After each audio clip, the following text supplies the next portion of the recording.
Greatest integer GIF, greatest integer function, इसकी बात करें इसको सबसे पहले डिनोट करते हैं ऐसे, स्क्वायर ब्रैकेट में x को रख देते हैं, इसको ग्रेटेस्ट इंटीजर x पढ़ते हैं, ठीक। अच्छा, अगर greatest integer of any integer पूछा जाता है ना, एनी इंटीजर, कोई भी इंटीजर के बारे में, तो उसका आंसर वही इंटीजर हो जाता है, ठीक। ये पहला पॉइंट याद रखिएगा, किसी भी इंटीजर का ग्रेटेस्ट इंटीजर होता है ना, वो वही पॉइंट होता है, समझ में आया, ठीक है। फॉर एग्जाम्पल अगर मैं पूछूं ग्रेटेस्ट इंटीजर ऑफ 2, तो इसका आंसर 2 होगा, ग्रेटेस्ट इंटीजर ऑफ -2, इसका आंसर -2 होगा, ग्रेटेस्ट इंटीजर ऑफ 0, इसका आंसर 0 होगा, अगर ग्रेटेस्ट इंटीजर ऑफ -7, तो इसका आंसर -7 होगा, क्योंकि ये सारे इंटीजर्स हैं।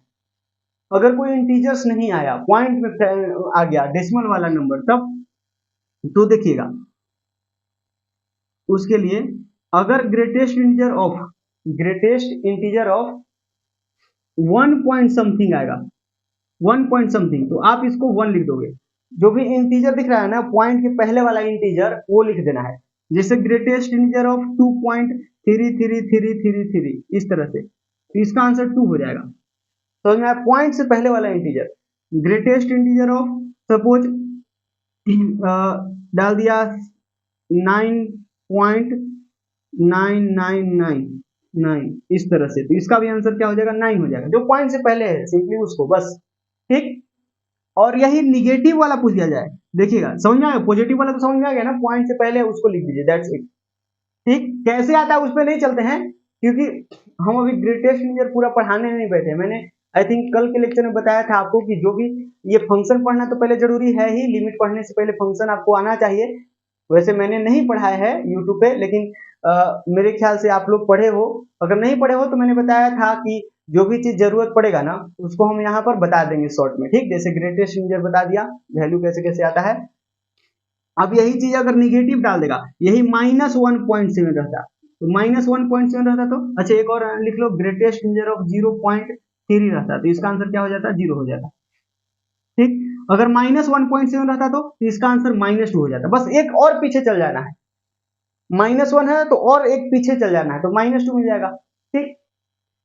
समझ में आया। पॉजिटिव के केस में तो यहाँ जो है वही पॉइंट के जो पहले लिखा हुआ है उसी को उठा के चिपका दोगे, आंसर हो जाएगा। लेकिन निगेटिव के केस में बस एक कदम और पीछे चल जाना है, -1 से एक कदम पीछे, -2, ठीक। उसी तरह अगर इसको में लगा दिए माइनस, ग्रेटेस्ट इंटीजर ऑफ -2.3333 ऐसे लगा दिए, तो इसका आंसर -3 हो जाएगा, चमका कि नहीं चमका। और उसी तरह अगर ग्रेटेस्ट इंटीजर ऑफ -0.3 पूछ दिया जाए, -0.34 इस तरह का, तो इसका आंसर क्या हो जाएगा, -0.3 निगेटिव है तो 0 से एक कदम पीछे, तो -1 हो जाएगा इसका आंसर, समझ में आया।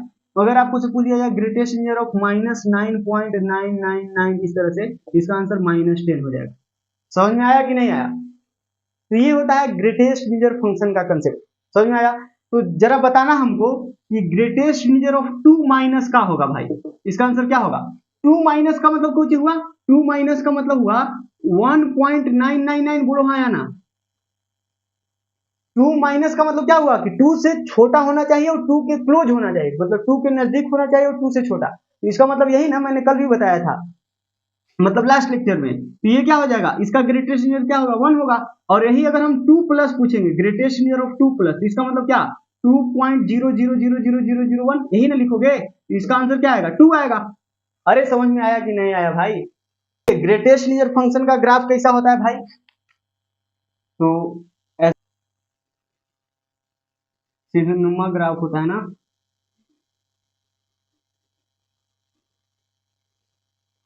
ठीक।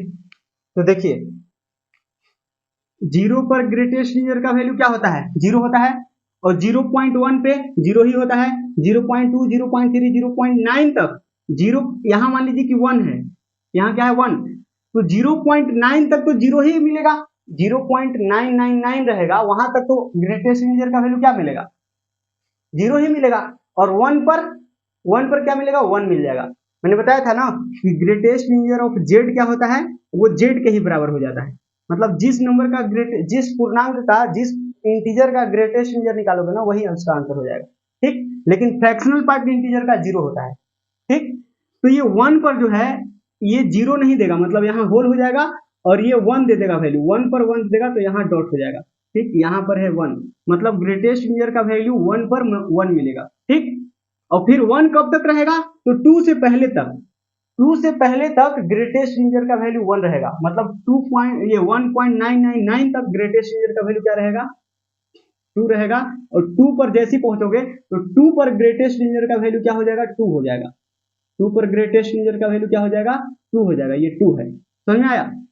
और फिर ये 2 कब तक रहेगा भाई, 2 तब तक रहेगा, ये 3 से पहले तक, 2 कब तक रहेगा, 3 से पहले तक 2 रहेगा, और 3 पर क्या हो जाएगा, 3 हो जाएगा, बोलो हाँ ना। 3 पर ये क्या हो जाएगा, 3 वैल्यू देगा, समझ में आया। इसी तरह से ये जो है आगे बढ़ता रहेगा, समझ में आया। अब समझ में आ गया कि नहीं, ये पूरा ऐसे ही आगे बढ़ता रहेगा, ठीक है। और नीचे कैसे, तो नीचे वही बताओ, अगर 0 पॉइंट ग्रेटेस्ट इंटीजर ऑफ 0.1 निकाले, अगर -0.1 निकाले निगेटिव 0 से पहले, तो इसका आंसर -1 देगा कि नहीं देगा, ठीक है। तो जैसे ही एकदम इधर आएंगे ना, तो यहाँ -1, यहाँ क्या है -1 को होल होगा, -1 को होल होगा ना, क्यों होल होगा, क्योंकि 0 पर तो 0 मिल रहा है ना, तो 0 पर तो ये होल होगा ना, 0 पर जो है -1 वैल्यू थोड़े आएगा, तो यहाँ पर होल होगा, ठीक है। 0 के जस्ट पहले जैसे आएंगे ना, तो ये -1 आंसर देगा, और -1 कब तक आंसर देगा, तो -1 से पहले तक, x का वैल्यू -1 से पहले तक। और जैसे ही x का वैल्यू -1 रखोगे तो -1 मिल जाएगा, बोलो हाँ है ना, क्योंकि इंटीजर है ना, -1 क्या है, इंटीजर, और इंटीजर पर ग्रेटेस्ट इंटीजर का वैल्यू वही होता है, तो -1 पर ग्रेटेस्ट इंटीजर का वैल्यू -1 ही होगा, ठीक। और फिर इसके बाद -1 के जस्ट पीछे आओगे, जैसे -1.23 लिख दिया, चाहे -1.2 ही ले लो ना, इसका आंसर क्या होगा, इसका आंसर -2 हो जाएगा, समझ में आया।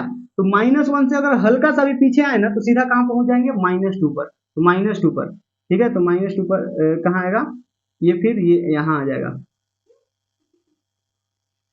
-1 पर जो है वो तो -1 वैल्यू मिल गया है, तो यहाँ तो क्लोज, यहाँ तो ओपन होगा ना, इस तरह से होल सर्कल होगा, यहाँ पर होल बनेगा। होल क्यों बना, -1 के सामने मैंने होल इसलिए बनाया है क्योंकि -1 पर तो ये -2 वैल्यू मिलेगा ही नहीं ना, बताओ। x बराबर -1 पर, x बराबर -1 पर ग्रेटेस्ट इंटीजर फंक्शन का जो वैल्यू आएगा वो -1 आएगा, तो यहाँ पर क्लोज, और इसके सामने होल होगा। और जस्ट पीछे आओगे -1 से हल्का सा पीछे, तो उसका वैल्यू फिर -2 मिलने लगेगा, तो -2 कहां तक मिलेगा, और -2 कब मिलेगा, जब x बराबर -2 रखोगे तो -2 मिल जाएगा, बोलो है ना। x बराबर -2 रखोगे तो -2 मिल जाएगा। और फिर उसी तरह यहाँ -3 है, तो -3 यहाँ पर ये होल होगा, और फिर x बराबर -3 रखोगे, तो फिर इस केस में यहाँ पर डॉट हो जाएगा, क्योंकि एक इंटीजर है, इंटीजर पर ग्रेटेस्ट इंटीजर का वैल्यू क्या होता है, वही हो जाता है। तो इस तरह से ये भी आगे नीचे जाता रहेगा, समझ में आया। इस तरह से ये जो सीढ़ी नुमा फंक्शन है, ये पूरा फंक्शन किसका है, ग्रेटेस्ट इंटीजर फंक्शन, समझ में आया कि नहीं आया। तो ये ग्राफ होता है ग्रेटेस्ट इंटीजर फंक्शन का।